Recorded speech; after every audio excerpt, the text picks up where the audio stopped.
एक चक्कर लगाने के उपरांत इसको एक मानव शरीर परमात्मा अवश्य दिलवाते हैं। और दूसरी प्रकार का जो मानव शरीर प्राप्त होता है वो उन पुण्यात्माओं को होता है जो पहले भी मानव थे, उनके पुण्य ज्यादा थे, जिस कारण से किसी जन्म में उन्होंने शुभ साधनाएं, शास्त्र अनुकूल साधनाएं की होती हैं, शुभ संस्कार बनाए होते हैं, जिसके परिणाम स्वरूप उनको कई कई सैकड़ों भी मानव शरीर प्राप्त हो जाते हैं। लेकिन उन मानव शरीर के अंदर यदि सतगुरु नहीं मिलते तो उनको फिर से शुभ संस्कार बनाने का अवसर प्राप्त नहीं होता। और सतगुरु के अतिरिक्त अन्य किसी नकली संतों से ज्ञान प्राप्त करके साधना करते हैं, वो शास्त्र विरुद्ध साधना होने से यूजलेस होती है। उदाहरण के लिए श्रीमद् भगवत गीता अध्याय नंबर 16 के श्लोक 23 और 24 पर्याप्त हैं। और जब तक हम शास्त्र अनुकूल साधना नहीं करेंगे, हमारे आध्यात्मिक शुभ संस्कार नहीं बन सकते। तो जिस कारण से भले ही सैकड़ों मनुष्य जीवन भी प्राप्त कर ले वो प्राणी, जिसके पूर्व जन्म के किसी समय शुभ संस्कार ज्यादा संचित हो गए और फिर वो मनुष्य शरीर प्राप्त करता हुआ आ रहा है, उसके लिए वो कौन सा समय है? अब ये समय है जो ये प्राइम टाइम है, ये बिचली पीढ़ी प्रारंभ होगी कलयुग की। इसमें परमात्मा अपने बच्चों को अपने वचनानुसार अब सबको तत्व ज्ञान से परिचित कराएगा, सतनाम सारनाम सबको प्राप्त कराएगा। जो यहां से निकल जाएंगे सावधानी बरत कर सत साधना करके, वो तो गए, सफल हुए। और जो नहीं निकल पाए और साधना कर रहे हैं, किसी भी कारण से वो फाउल हो जाते हैं और पार नहीं हो पाते हैं, तो वो भी करोड़ों और काफी करोड़ों की संख्या में ऐसे हो जाते हैं। तो जो करोड़ों की संख्या में सत्साधना करते हुए और यहां रह जाएंगे, ये मंत्र ऐसे अनमोल और इतने कीमती हैं, इनकी थोड़ी ही साधना से बहुत ज्यादा आध्यात्मिक एनर्जी स्टोर हो जाती है। सतनाम के विषय में सूक्ष्म वेद में कहा है, सतनाम पालड़े रंग होरी हो, 14 लोक चढ़ावे राम रंग होरी हो, 3 लोक पास अंग धुर रंग होरी हो, तो ना तुले तुलाया राम रंग होरी हो। जैसे हम यहाँ के त्योहार मनाते हैं, होली मीन खुशी से हम एक दूसरे के साथ रंग उछालते हैं, तो परमात्मा कहते हैं ये होली जो आप मनाते हो ये नकली है, ये काल प्रेरित है। एक व्यक्ति का युवा पुत्र मर गया होली से 2 दिन पहले, ना वो स्वयं होली मना पा रहा है, ना उसके रिलेटिव और ना उसके मोहल्ले वाले। तो अब कहाँ गई वो होली जिसको इतना इंपॉर्टेंट त्योहार मान रहे थे?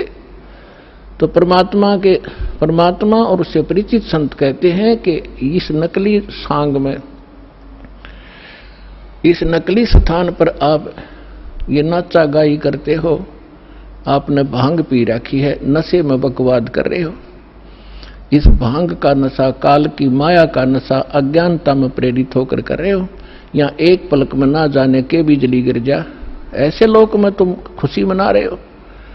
या तो जब आपको ज्ञान होगा, आंखों से आंसू नहीं सूखेंगे, हम के कष्ट उठा रहे हैं और आगे क्या जुल्म होगा हमारे साथ।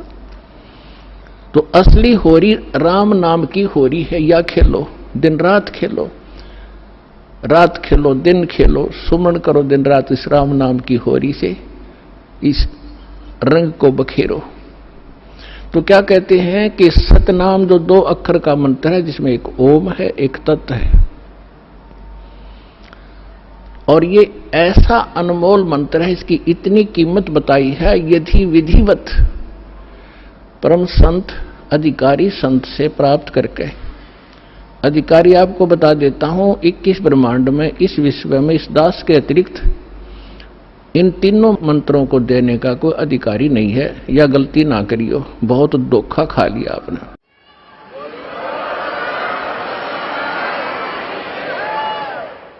और कोई निकम्मी आत्मा इस दास से मंत्र प्राप्त करके स्वयं संत बनकर ये दान कर रहा है, वो महा अपराधी है भगवान का, और धोखेबाज है, वो डुप्लीकेट बना रहा है वो पासपोर्ट, जो आगे जाके आपको बहुत धोखा देगा। उसको काल का पक्का दूत समझना, उससे आप भी बचना, और जहां तक संभव हो जिसने उनको फंसा रखा है उन भाई बहनों को भी सतर्क करना प्यार से। तो क्या बताते हैं, इस सतनाम के 2 अक्षर के मंत्र का श्वास उश्वास से नाम जपना होता है। परमात्मा कहते हैं, श्वास उश्वास में नाम जपो, व्यर्था सांस मत खो, ना जाने इसी श्वास को आवन हो कि न हो।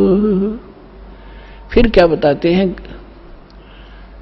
कि ये इतना एक श्वास का एक सतनाम एक भी आपने सुमन कर लिया विधिवत अधिकारी संत से, और बिल्कुल सावधानी से, यानी सिमरण जब करते हो सतनाम का, बाहर जो मंत्र छोड़ते हो उसके ऊपर उसकी अंदर से जो उच्चारण होता है, श्वास के द्वारा महसूस होता है मैं क्या बोल रहा हूं, और बाहर श्वास छोड़ते समय कौन से मंत्र का उच्चारण होता है, उसको अजप्पा जाप कहते हैं।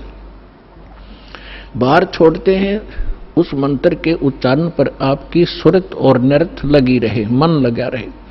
अंदर जौन सा लेते हैं, जो 2 अक्षर में से एक अंदर लेते हैं, उसके ऊपर भी आपका ध्यान रहे। वैसे मतलब नहीं कि हाथ में माला फिरती रहे, सांस चलता रहे और सुमन होता रहे, ये नहीं चलेगा। सुरत नृत और पवन, सुरत नृत मन पवन, ये चारों पदार्थ एकत्रित करने होते हैं। जब श्वास, पवन माने श्वास से सुमन करते हैं, तो उसके ऊपर हमारा सुरत और नृत और मन, और श्वास चल ही रहा है, ये पवन, इन चारों को एकत्रित रखना है। तो ऐसे एक सिमरण आपका पूरा हो गया। जल्दी नहीं करे इसमें, ये सहज मार्ग है। कई जल्दी के मारे मन फटाफट खींच दे मीटर सुमरण का, प्यार से करे चाहे थोड़े कर ले, उसकी कीमत होगी। और सिमरण करे ध्यान से, बगैर सुरत नृत लगाए कोई सिमरण हो रहा है, वो काम असफल नहीं होगा। तो ऐसे किया हुआ सतनाम का एक सिमरण की कितनी कीमत बताई है पुण्यात्माओं। जिस व्यक्ति ने कभी लाल सुना ना हो, हीरा देखा भी नहीं हो, उसकी कीमत का पता ना हो, सुना भी ना हो, और उसको कोई एक पत्थर दिखावे कि ये एक चमकीला पत्थर जो आपको नजर आ रहा है, ये करोड़ रुपए का है। अब सामने वाले ने कभी ये देखा नहीं, कभी उसका व्यवहार उससे पड़ा नहीं, तो वो मानने या ना मानने पर उसकी कीमत ज्यों की त्यों है। इसी प्रकार इस सिमरण की जो दास आपको दे रहा है, ये हीरे हैं। मोती मुक्ता दरसत नाही, ये जग है सब अंदरे, दिखत के तो नैन चश्म इनका फेरा मोतिया बंदरे। चारों युग में मेरे संत पुकारे, और कूक कहा हम हेल रे, हीरे माणिक मोती बरसे, ये जग चुगता ढेल रे। परमात्मा ने कहा कि मैं चारों युगों में आया हूं। सतयुग में सतसुकृत नाम था मेरा, और त्रेता में मुनिंदर, द्वापर में करुणा में, और इस कलयुग में कबीर नाम से मैं आया हूं। तो चारों युगों में मैं आया हूं। और परमात्मा का विधान वेदों से आपको बहुत बार बताया है कि वो परमात्मा कैसी लीला करता है। ऊपर रहता है सतलोक में, सह शरीर मनुष्य सदृश्य है, वहां राजा के समान एक सिंहासन पर विराजमान है। वहां से गति करके आते हैं या अच्छी आत्माओं को मिलते हैं, उनको अपने से परिचित कराते हैं सचखंड सतलोक ले जाके, फिर उनको वापस छोड़ते हैं। फिर वो परमात्मा से परिचित महापुरुष परमात्मा के उस यथार्थ ज्ञान को संसार के अंदर फैलाते हैं और परमात्मा स्वयं भी वही काम करने के लिए आते हैं। एक कवियों की तरह लोकोक्तियों के माध्यम से अपने ज्ञान को प्रचार करते हैं। तो क्या बता रहे हैं, चारों युग में संत पुकारे, कूक कहा हम हेल रे, हीरे माणिक मोती वर्षे ये जग जुगता ढेल रे। हम सत्य ज्ञान और सत्य साधना रूपी हीरे और मोती आपके सामने बखेरते हैं और आपने उनकी पहचान नहीं है। आप ये कंकर पत्थर आन उपासना, अन्य देवी देवताओं की पूजा, ये भूत पूजाएं करके आप कंकर पत्थर इकट्ठे कर रहे हो, ये सोचकर ये बहुमूल्य होंगे। तो यहां परमात्मा कहते हैं हीरे मोती माणिक बरसे ये जग चुगता ढेल रे। तो ये जो श्वास का सिमरण है ये लाल है आपका, और ये जितने भी एकत्रित करोगे इनकी उतनी ही कीमत होगी जो अभी दास बताने जा रहा है। क्या बताते हैं कि एक सिमरण आपने कर लिया श्वास का, एक सतनाम के 2 अक्षर का, एक मंत्र बाहर छोड़ा दूसरा अंदर लेते हैं, ये एक कंप्लीट मंत्र बन गया। देख कितना आसान सी बात, चलते कर लो, बैठ के कर लो, लेट के कर लो, सफर में बस में कर लो, रेलगाड़ी में कर लो, इतना सिंपल वे। इन अज्ञानियों ने इसको पहाड़ बना रखा था, खड़े होकर तपो, ढूंढने लगा लो, व्रत रखो, जंगलों में जा बैठो, और फिर जंगल में चले गए, रोटी के लिए फिर आए गृहस्थी के पास, दिए माई अंडे धक्के खाते। अब सारा काम अव्यवस्थित कर दिया इन लोगों ने, अज्ञानियों ने। तो क्या बताते हैं परमात्मा कि इस सतनाम के एक सिमरण की कितनी कीमत है। होय होय, सतनाम पालड़ रंग होरी हो।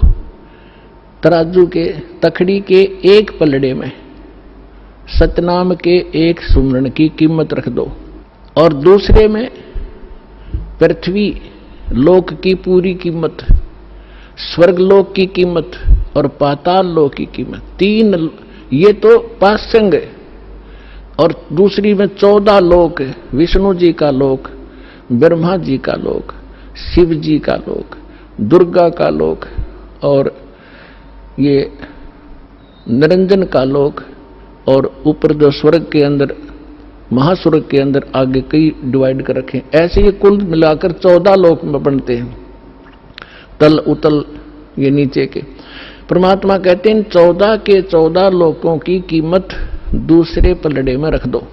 एक पलड़े में सतनाम की एक वैल्यू, और उधर 14 लोक चढ़ावे राम रंग होरी हो, और 3 लोक पासंग धरे, पृथ्वी लोक, स्वर्ग लोक और पाताल लोक की को तो गिनती में भी नहीं है इसकी, उसके सामने कीमत। अब पासंग क्या होती है, अब आजकल के बच्चे तो नहीं जानते होंगे, लेकिन हमारे समय के हम अच्छी तरह जानते हैं। हमारा खूब पाला पड़ा है, किसान परिवार में जन्म था। हमारे पिता जी के पास ये सेठ लोग कणक लेने आते थे, तो उस समय वो कहा करते, भाई सेठ जी तराजू चेक करा तेरी। वो चेक कराता था, उसमें कुछ एरर होती तो उसको ठीक करने के लिए उसी जैसे गेहूं तोल रहे हैं, गेहूं से थोड़े से कनक लिया और उस दूसरे पलड़े में डाल दी जाती है, वो पासिंग ठीक करने के लिए। पासिंग माने एरर।